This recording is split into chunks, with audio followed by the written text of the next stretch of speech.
Drive around any of the congested boulevards and freeways that partition Los Angeles, and before long you're likely to see everything from vintage Jaguars to old-school muscle cars to trophy trucks and everything in between.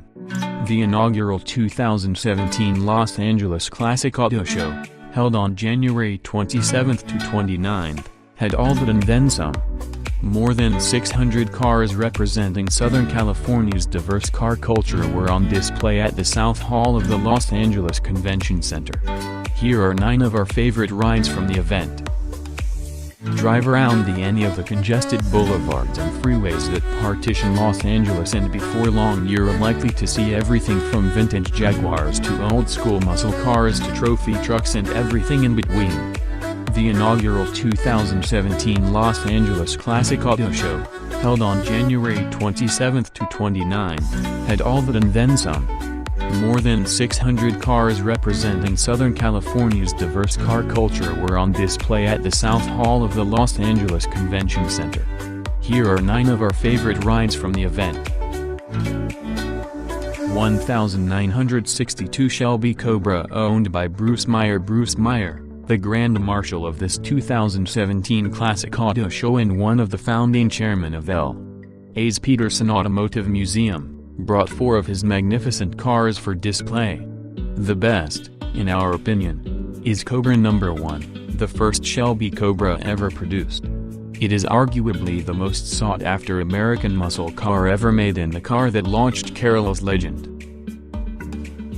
1967 Chevrolet Camaro RS Convertible. This year marks the 50th anniversary of the Chevrolet Camaro, as long as you don't count that little gap in production, and we loved this 1967 RS Convertible.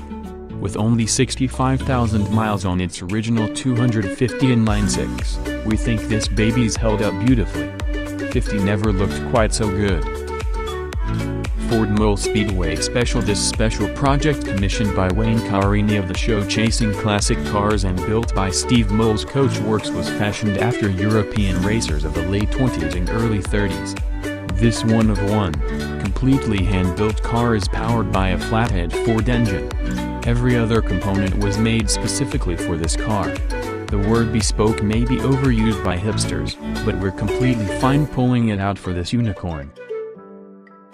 1988 Toyota Tercel. We know what you're thinking. A Tercel? Yes. This subcompact was the first front-wheel drive effort from Toyota, and it was virtually indestructible. Bet you had one, or you knew someone who had one, and wishes they'd held on to it. Okay, maybe not. Plus, this third-generation model is in mint condition. Not surprisingly, it's a member of Toyota's not-so-exclusive 100,000-mile club.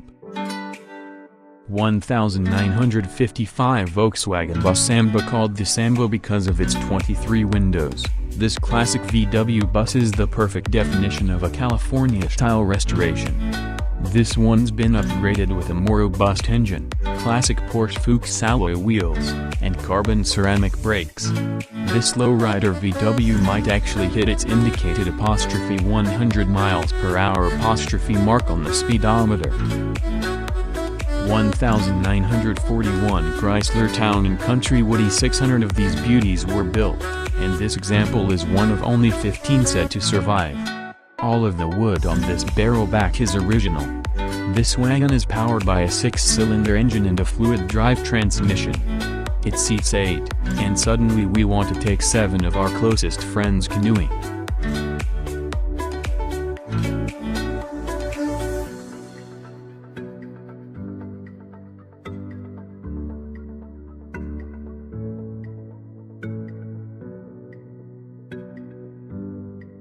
(1974) Mini Moke. Originally built for the British military as a utility vehicle, the Moke didn't really cut the mustard.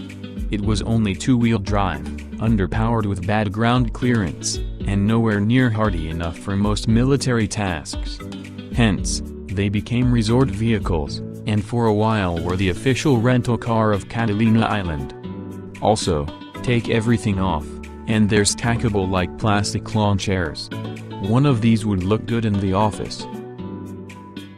1988 Ferrari Testarossa. In the 80s there were few cars more lusted after by prepubescent boys than the Ferrari Testarossa.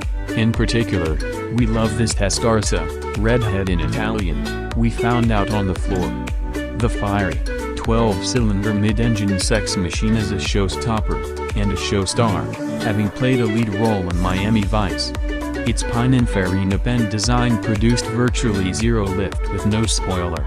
Take that, Caltach. Even the license plate on this bad boy is perfect.